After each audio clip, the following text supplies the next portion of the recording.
First look at Paranoid Android custom ROM running on the Xiaomi Poco F1.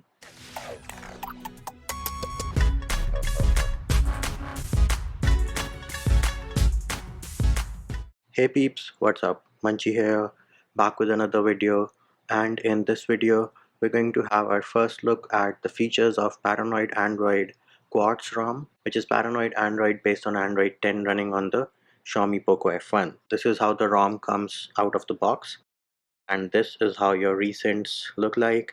Everything running smooth so far. If you tap on the app icon, you have the option of app info or split screen. Moving over to the volume panel, Paranoid Android does have a unique volume panel which looks pretty cool, and you can of course change your ringer styles using this button on the top. As for the applications which come baked in, these are all the apps which come baked in. I have not installed any other application from the Play Store, and as you can see, it comes with Snapdragon camera out of the box. However, I am going to link Gcam ports for you in the pinned comment.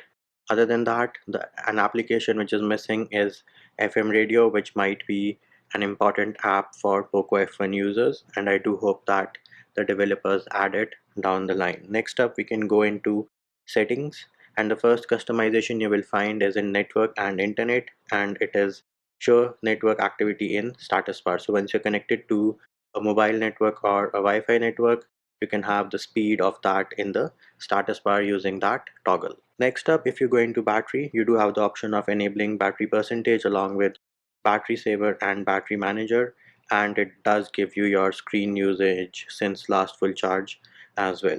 Going into display, you do have night light, adaptive brightness. We can go into styles and wallpapers. So it comes with this awesome looking cool Paranoid Android green theme out of the box, and you can of course add your own custom themes. These are the 4 fonts which are available. You only have 3 different icon styles, and then for the accent colors, these are the different accent colors which are available in this build, and you have 4 different icon shapes to choose from. And once you've done that, you can of course give it a name and click on apply to apply that specific theme, and there it is, red accent colors in the building. Going back into styles and wallpapers and the clock option, these are the different clock options which you get. So default, bubble, analog, and the type. My favorite one is the type, so we can go ahead and apply this. You can of course change your grid and the wallpaper as well using the wallpaper option. You do have dark theme baked in, but you do not have the option of a specific time. You have the option only from sunset to sunrise, which is something which comes from Google. Then you do have screen timeout, auto rotate screen. You can of course change the colors between natural, boosted, saturated, and adaptive. Then you also have lock screen display. What all content you want to see on the lock screen, you can choose that, and also add a specific lock screen message if you want to. And yes, you do have always on display baked into the ROM.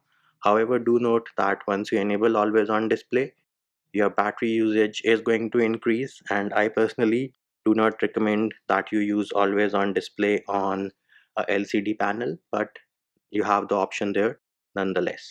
Now a bug I noticed is as soon as you enable always on display, so here it is, you can see that we have always on display enabled right now. If I try to unlock it, you see this glitch wherein the wallpaper is minimized and then it maximizes. So this is a glitch which I saw in this build. It does not happen if always on display is turned off. There it is. You can see with always on display turned off, it works absolutely fine. Then you can also wake up your screen for new notifications only using this toggle.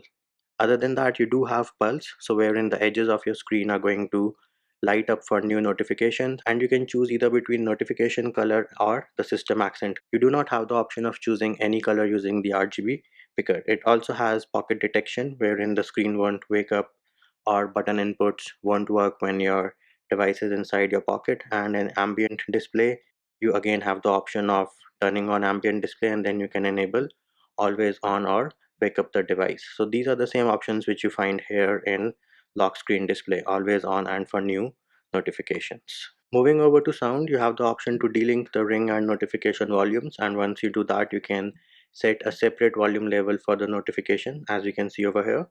Once I disable this, the notification volume slider gets enabled. If you go into vibration and haptics, you also have the option of enabling in-call haptics along with vibrate for calls. And once you enable this, you can choose your vibration pattern. So you have these 5 different kind of vibration patterns. Of course, it is next to impossible for me to show these off on video, but yes, they do work absolutely fine. Nothing much to talk about in storage, privacy, or location. Moving over to security, yes, you do have face unlock in the building, and it does use the front IR camera.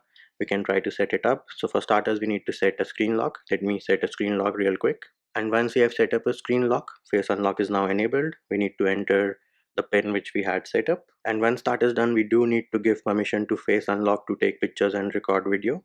It is giving us some information about face unlock. Tap on next and bam, there it is. You can see you have a black and white camera, which means it is using the IR camera on the front. Let me set up face unlock real quick. And once you have set up face unlock, you can always enable or disable the toggle to bypass the lock screen. And there it is, face unlock set up successfully. Works absolutely fine, like a boss, in the dark as well. Super cool and super fast. Next up, we can go into system, and then we can go into gestures. So here you have jump to camera, wherein you can quickly press the power button from any screen and press it twice to open the camera application. Then you have toggle torch. So once your screen is turned off, you can long press the power button to enable the torch. Then you have system navigation. So you have 3 different options. The Android 10 gestures. Of course, you can change the sensitivity, the size of the gesture bar, and the amount of screen height to be used as a back gesture. And you can also hide the pill at the bottom. Tap on this option and bam, there it is. The pill is now hidden. In terms of gestures, they are pretty smooth. No lags, no jitters, nothing like that. Next up, you have the 2 button navigation, and you also have 3 button old school navigation in the building as well, in case you prefer that option. And if you tap on the settings icon, you can swap out the back and the recents button if you enable or disable the toggle. Next up, you also have 3 finger screenshot. So if you go back and tap on swipe to screenshot, enable this toggle. There it is. We just enabled 3 finger screenshot, and here it is. Of course, you can also take expanded screenshots in case you want to take expanded screenshot. It is giving us an error message right now, but it does work absolutely fine. There it is. As you can see, expanded screenshots also work. Going back into the gestures option, so we'll go into system and then go into gestures. You also have adaptive playback. What is this? Well, once you enable this feature, as soon as the volume reaches the minimum, the media playback is going to be paused, and then you can also add a timeout period. So once you select a timeout, if within that duration you increase the volume, the media will resume from where it was paused at. And here on screen is a demo of adaptive playback. Then in gestures, we also have screen off gestures. For the Poco F1 and devices which do not support screen off gestures, the only gesture you have is double tap to wake, and it works absolutely fine. For devices like say OnePlus devices which support screen off gestures, you have the option of drawing your gestures as well. And last but not the least, in gestures, we have playback control. So once you enable this toggle, while music is playing and the screen is off, you can long press the volume keys to skip the music tracks. Let us now switch over to the tiles. So this is how your quick setting tiles look like. However, if you tap on the arrows besides the options which have the arrows, it is going to open the advanced settings for those. And if you tap on more settings, it will directly take you to the setting for that toggle. Other than that, you also have caffeine. So caffeine is like, once you enable this, your screen won't turn off for the duration which you see on your screen right now. Tap on it one more time and it is going to increase to 10. Similarly, you can increase it to half an hour as well, and then to as long as you want to, and then tap on it one more time to turn it off. You also have the option of reboot or reboot into recovery. How do you use this? Well, press and hold and bam, there it is. You can see that my device just rebooted. Then we also have quick setting tiles for screen stabilization. So what is this? Once you enable this, and if you say you are in a moving vehicle, there it is. You can see that as I move my phone, the UI also moves a little bit. So this prevents unintentional touches, and it ensures that you touch the screen at the place where you want it to be. So if you are in a moving vehicle, then enable screen stabilization, and this is one feature which I think is present only in Paranoid Android. I haven't seen any other ROM pick this feature as of now. Then you also have a screen recorder baked in, which records voiceovers, but it does not have the capability of recording internal audio. Another option you will see in Paranoid Android for the Poco F1 is Poco Extras. So if you go into display modes, you can configure your RGBs, contrast, saturation, hue, along with different color profiles. So you have the option of warm, cool, default, standard. This is how standard looks like. I personally prefer the adapt cool because it looks good to me. Next up in Poco Extras, you have profiles. So what is the performance profile you're looking for? Do you want it to be balanced, performance, gaming, or battery? Then you have a thermal profile, you can choose that as well. And what is the screen off profile you're looking for, and the idle profile. Now once you've chosen your profiles, you can set the profiles on a per app basis. So I tap here, it is going to show up all the applications. Let's say you have abstract application. So from here in you can configure the performance profile you're looking for, then the thermal profile you're looking for this specific application, and other than that you can choose the screen brightness for this app, whether you want it to be reduced auto, quarter auto, or full. And you also can say I do not want the CPU to sleep while this app is running, or I want it to sleep, and do not close this application on memory management, as in pin it in the background. So let's say you are playing a game, say for example PUBG, then the performance profile I would set it to either performance or gaming. I don't want balanced or battery for a game.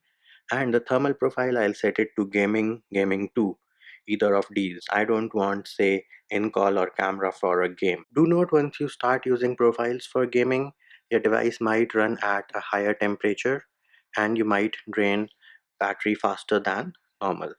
Other than that, for power saving tweaks, you do have extreme mode, and then you can also hide idle from GMS in case you're not receiving any notifications. Again, it is going to increase your battery drain. Then if you want unrestricted network and aggressive idle, you have toggles for that as well in Poco Extras. And as for the benchmark scores, here are the benchmark scores on your screen right now. And as I always say, do not judge a ROM by its benchmark scores. Enjoy it. And there it is, peeps. That was our first look at the features of Paranoid Android ROM based on Android 10 running on the Xiaomi Poco F1. And that will do it for this video. Hope my video helped you. Likes, shares, and subscribes are appreciated. Feedback and comment more than welcome. See you when I see you.